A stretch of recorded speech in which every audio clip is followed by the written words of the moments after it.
Hello, friends. This is the 48th part in our video series on the Mass, and today we have the opportunity to talk about receiving our Lord in Holy Communion, and specifically of whether or not I should receive our Lord in Holy Communion. So, obviously, some of this touches on very sensitive places in persons' hearts and in their experience, and so I know that I tread here on holy ground, on the sacred ground of people's own experiences, and I do so with reverence and with like a real love for our Lord and a real love for people who find themselves in situations in which they are not able, at least at the moment, to receive Jesus in the most blessed sacrament. So here's one way of thinking about this. To receive Holy Communion is to manifest that you're in full communion with Jesus and with his church. So let's say if you're not, for a number of reasons, there could be a number of reasons why somebody would not be in full communion with Jesus and his church. And if that's the case, then that person shouldn't receive Holy Communion. So that's kind of maybe the most succinct way or overarching way of referring to that. I'm not sure if this is a succinct image, but okay. So a really obvious example of this would be somebody who's not baptized. It's like, okay, if somebody's not baptized, they're not in communion with the church, they shouldn't receive Holy Communion. That's pretty straightforward, I think. There are more, obviously, kind of complex situations. You know, there's so perhaps the one that most immediately comes to people's minds is somebody who was in a marriage, and then that marriage broke down, and then without receiving an annulment from the church, they enter into a second marriage, and then they want to go to receive our Lord in Holy Communion. And yeah, of course, this is against the teaching that Jesus gives about the indissolubility of marriage, about the unbreakability of marriage. And so it manifests, the person not living in a full communion with the teaching that Jesus gives on marriage, and with, which is therefore the church's teaching on marriage.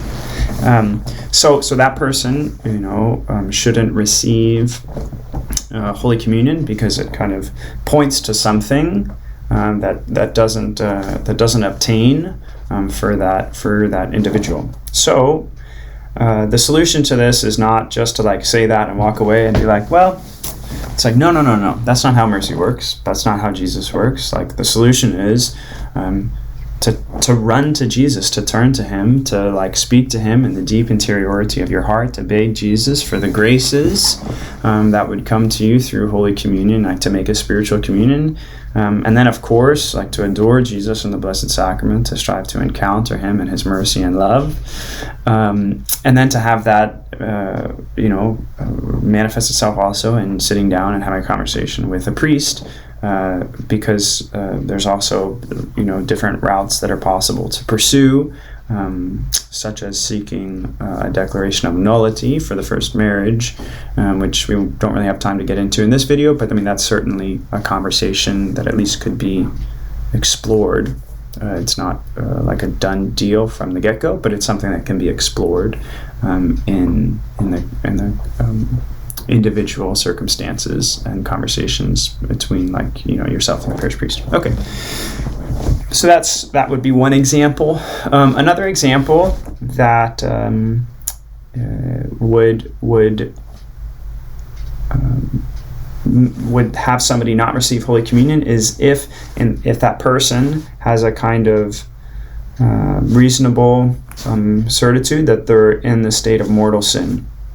And Of course, mortal sin is a kind of grave, a kind of serious sin that cuts us off from our relationship with God, that cuts us off from a state of charity, from a relationship of charity with Jesus. And so therefore, to go and receive our Lord in Holy Communion in that state of mortal sin, again, is a kind of, there's a kind of dissonance there, because the action is manifesting that you're in full communion with Jesus, but the reality of the state of somebody's soul at that time is that they're not in a relationship of perfect communion with Jesus. So the solution to that is, of course, running to Jesus in the Holy Sacrament of Reconciliation and receiving Him, receiving His mercy and His forgiveness through the instrumentality of the priest, which is the ordinary mode that God has given us through His Church to be reconciled back to Him in full communion.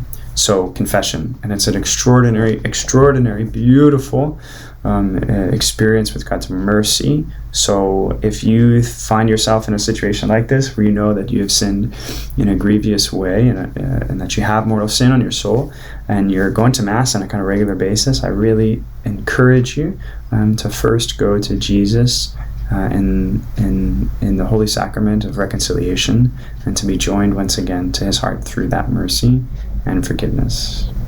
God bless.